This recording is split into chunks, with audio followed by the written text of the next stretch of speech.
ಈಗ ರಾಜಕೀಯ ವಲಯದಲ್ಲಿ ಬಹಳ ದೊಡ್ಡ ಮಟ್ಟದಲ್ಲಿ ಸುದ್ದಿ ಮಾಡ್ತಿರೋದು, ಚರ್ಚೆ ಆಗ್ತಿರೋದು ಮಾಜಿ ಸಿಎಂ ಕುಮಾರಸ್ವಾಮಿ ಅವರು ಕೊಟ್ಟಂತ ಬ್ರಾಹ್ಮಣ ಹೇಳಿಕೆ. ಅದನ್ನು ಬಿಜೆಪಿ ಅವರು ಬಿಡ್ತಾ ಇಲ್ಲ. ಆದ್ರೆ ಕುಮಾರಸ್ವಾಮಿ ಅವರು ಅದೇ ವಿಷಯವಾಗಿ ಮತ್ತೆ ಈಗ ಸ್ಪಷ್ಟನೆಯನ್ನು ಕೊಡ್ತಾ ಇದ್ದಾರೆ. ಜೊತೆಗೆ ಮತ್ತೊಂದು ಬಾಂಬ್ ಅನ್ನ ಇವತ್ತು ಸಿಡಿಸಿದ್ದಾರೆ. ಯಡಿಯೂರಪ್ಪಗೆ ಬಿಜೆಪಿಯಲ್ಲಿ ಅನ್ಯಾಯ ಆಗಿದೆಯಾ, ಪೇಶ್ವೆ ವಂಶಸ್ಥರೇ ಬಿಎಸ್ವೈಗೆ ಅಧಿಕಾರ ತಪ್ಪಿಸಿದ್ರಾ, ಈ ರೀತಿ ಸ್ಟೇಟ್ಮೆಂಟ್ ಅನ್ನ ಕುಮಾರಸ್ವಾಮಿ ಅವರು ಕೊಟ್ಟಿದ್ದಾರೆ. 50-50 ಸರ್ಕಾರದ ಸಂದರ್ಭದಲ್ಲಿ ಒಂದು ಘಟನೆ ಆಗಿತ್ತು, ಅದ್ರ ಬಗ್ಗೆ ಅವರು ವಿವರಣೆಯನ್ನ ಕೊಡುವಾಗ ಈ ತರ ಹೇಳಿದ್ದಾರೆ. ಬಿಎಸ್ವೈ ಅವರನ್ನ ಸಿಎಂ ಸ್ಥಾನದಿಂದ ಇಳಿಸಿದ್ದೇ ಅವರು, ಪೇಶ್ವೆ ವಂಶಸ್ಥರೇ ಅವರನ್ನ ಕೆಳಗಡೆ ಇಳಿಸ್ಬಿಟ್ರು ಅಂತ ಹೇಳಿ ಕುಮಾರಸ್ವಾಮಿ ಅವರು ಹೊಸ ಬಾಂಬ್ ಅನ್ನ ಸಿಡಿಸಿದ್ದಾರೆ.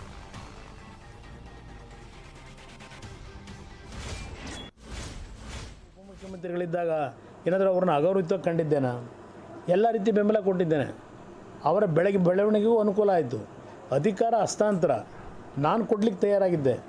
ಅವತ್ತೂ ಸಹ ಬಿ ಜೆ ಪಿನಲ್ಲಿದ್ದಂಥ ದೆಹಲಿಯ ನಾಯಕರು, ಈಗೇನು ಪೇಶ್ವೆ ವಂಶಸ್ಥರು ಹೇಳೋದ್ನಲ್ಲ DNA, ಈ ವರ್ಗಕ್ಕೆ ಸೇರಿದವರೇ ಯಡಿಯೂರಪ್ಪನವ್ರನ್ನ ಮುಖ್ಯಮಂತ್ರಿ ಆಗ್ತಕ್ಕಂಥದ್ದನ್ನು ತಪ್ಪಿಸ್ತಕ್ಕಂಥದ್ದು. ನಾನು ಅಧಿಕಾರ ಹಸ್ತಾಂತರ ಮಾಡಲಿಕ್ಕೆ ಒಪ್ಪಿಕೊಂಡು ಅಧಿಕಾರವು ಅವ್ರು ಮುಖ್ಯಮಂತ್ರಿಯಾಗಿ ಸ್ವೀಕಾರನೂ ಮಾಡಿದ್ರು. ಅಂತಿಮವಾಗಿ ನನಗೆ ಹಲವಾರು ರೀತಿಯ ಸಮಸ್ಯೆಗಳಿದ್ದರು ಆಗ ಅಧಿಕಾರ ಹಸ್ತಾಂತರ ಮಾಡಲಿಕ್ಕೆ.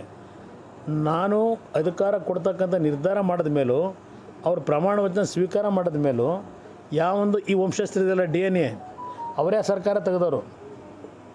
ಅದಕ್ಕೆ ಎಚ್ಚರಿಕೆಯಿಂದಿರಿ ಅಂತ ಹೇಳ್ತಾ ಇರೋದು. ಪಾಪ ಇವ್ರಿಗೇನು ಗೊತ್ತು.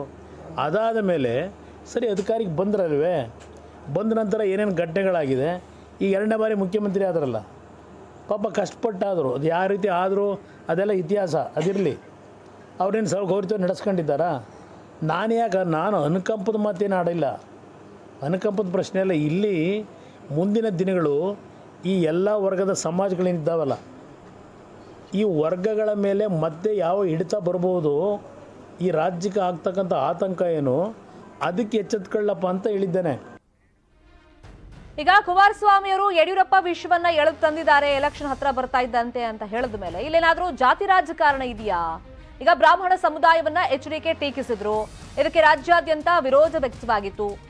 ಈಗ ಲಿಂಗಾಯತ ಅಸ್ತ್ರವನ್ನ ಕುಮಾರಸ್ವಾಮಿ ಪ್ರಯೋಗ ಮಾಡ್ತಾ ಇದ್ದಾರಾ ಈ ಸ್ಟೇಟ್ಮೆಂಟ್ ಇಂದ? ಈಗ ಯಡಿಯೂರಪ್ಪ ಹೆಸರನ್ನ ಎಳ್ಕೊಂಡ್ ಬಂದಿದ್ದಾರೆ.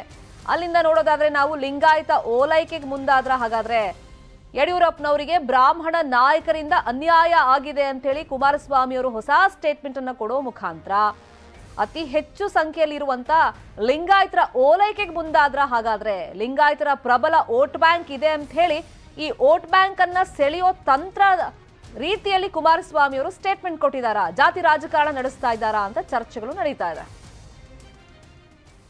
ಇನ್ನು JDS ಫ್ಯಾಮಿಲಿ ಮತ್ತು HDK ಬ್ರಾಹ್ಮಣ ಹೇಳಿಕೆ ವಿಷಯವಾಗಿ ಬ್ರಿಟಿಷರಿಗೆ ಹೋಲಿಕೆಯನ್ನ ಮಾಡಿದ್ರು ಸಚಿವ ಆರ್ ಅಶೋಕ್ ಅವರು. ಅವ್ರ ಮೇಲೆ HDK ಸಿಟ್ಟಾಗಿದ್ದಾರೆ.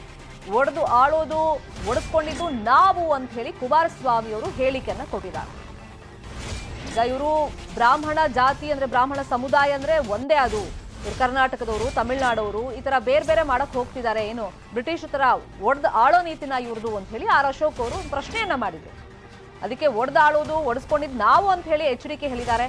ಕಾಂಗ್ರೆಸ್ ಅಲ್ಲಿ ವಂಶಾಡಳಿತ ಇದೆ, ಬಿಜೆಪಿಲಿದೆ, ಬಿಜೆಪಿ ಅವ್ರ ಕಾಲ್ ಕೆಳಗೆ ಕುಟುಂಬ ರಾಜಕೀಯ ಇದೆ ಅಂತ HDK ಹೇಳಿದ್ದಾರೆ. ಹಾಗಾದ್ರೆ ಆರ್ ಅಶೋಕ್ ಏನ್ ಹೇಳಿದ್ರು, ಅದಕ್ಕೆ ಠಕ್ಕರ್ ಅಂತ ಕುಮಾರಸ್ವಾಮಿ ಏನ್ ಹೇಳಿದ್ದಾರೆ ನೋಡಿ. ಕುಮಾರಸ್ವಾಮಿ ಅವ್ರ ಪಾರ್ಟಿ ಕುಟುಂಬದ ಪಾರ್ಟಿ, ನಮ್ದು ನ್ಯಾಷನಲ್ ಪಾರ್ಟಿ. ಕುಮಾರಸ್ವಾಮಿ ಅವ್ರದ್ದು ಏನಾಗಿದೆ, ಏನೇ ತೀರ್ಮಾನ ಆಗ್ಬೇಕಾದ್ರೂ ಅವ್ರ ಮನೆಯಲ್ಲೇ ತೀರ್ಮಾನ ಆಗ್ಬೇಕು.